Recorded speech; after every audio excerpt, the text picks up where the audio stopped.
Hello po, iyo po pala inisotik pag-iba sa mukang teacher me na magkramda po kami ng mga vegetables. So, uwi na po sinangon yan. Medyo nagdakulat na po sinda, tapos nagkaigwa na po sinda ng bunga. Pero, so, iba po kauni is nagkagaradan.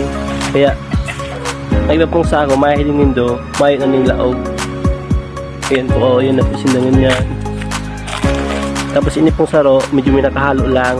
Saro po kayo na eggplant na ganun, kainin lang po ang niribay ko.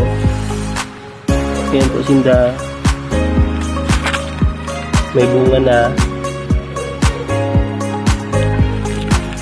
Madali nang i-harvest pagdakol na. Ayan, may nakahalo pa po ng kapayas. Ayan na po.